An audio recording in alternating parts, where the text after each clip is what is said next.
క్రైస్తవ స్త్రీ ఆధిక్యతలు మరియు బాధ్యతలు. పరిచయం.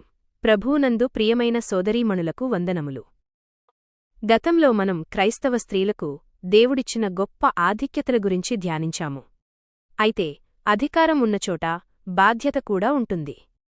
ఈ రెండూ విడదీయలేని కవలపిల్లల వంటివి. ఒక ఆంగ్ల కవి చెప్పినట్లుగా, నేను నిద్రించి జీవితమంటే అందం అని కలగన్నాను, కాని మేల్కొన్న తర్వాత తెలిసింది జీవితమంటే బాధ్యత అని.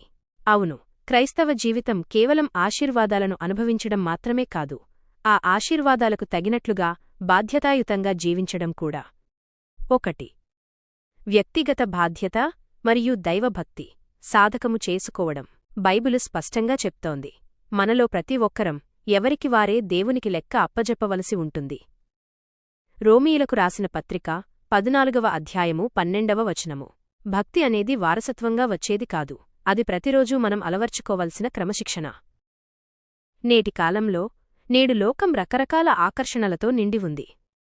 సోషల్ మీడియా, వినోదం వంటివి మన సమయాన్ని హరిస్తున్నాయి. ఇలాంటి స్థితిలో నీకు నీవే దైవభక్తి విషయంలో సాధకము చేసుకో అని భక్తుడైన పౌలు తిమోతికిచ్చిన హెచ్చరిక. తిమోతికి రాసిన మొదటి పత్రిక 4వ అధ్యాయము 7వ వచనము.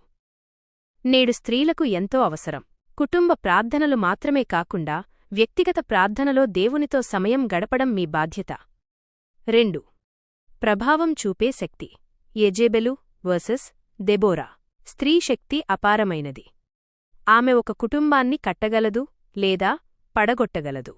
బైబిలులో మనం 2 భిన్నమైన ఉదాహరణలను చూస్తాం. ప్రమాదకరమైన మార్గం.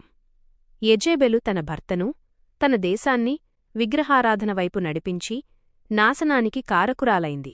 నేటి సంఘాలలో కూడా లోకపు ఆచారాలను, విరోధమైన ఆలోచనలను ప్రవేశపెట్టే యెజెబెలు మనస్తత్వం పట్ల మనం జాగ్రత్తగా ఉండాలని ప్రకటన గ్రంథం హెచ్చరిస్తోంది. ప్రకటన గ్రంథము 2వ అధ్యాయము 20వ వచనము. ప్రశస్తమైన మార్గం. దెబోరా వంటి స్త్రీలు ఇశ్రాయేలీయులకు ధైర్యాన్నిచ్చి విజయానికి కారకులయ్యారు. అలాగే లూదియా వంటివారు తమ ఇళ్లను దేవుని పరిచర్యకు తెరిచి సంఘస్థాపనకు పునాదులు వేశారు. అన్వయం. నేటి సమాజంలో జనాభాలో స్త్రీలే అధికంగా ఉన్నారు. మీరు దైవభక్తి గలవారైతే మీ ద్వారా ఒక తరం మార్చబడుతుంది. మీరు ఇచ్చే చిన్న సలహా, మీరు చేసే చిన్న ప్రార్థన ఒక ఆత్మను రక్షించగలదు. 3. సేవలోనే గొప్పతనం. పరిచారక ధర్మం.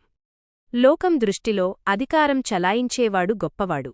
కాని దేవుని దృష్టిలో ఎవడు గొప్పవాడు కావాలనుకుంటాడో వాడు అందరికీ పరిచారకుడై ఉండాలి. మార్కు సువార్త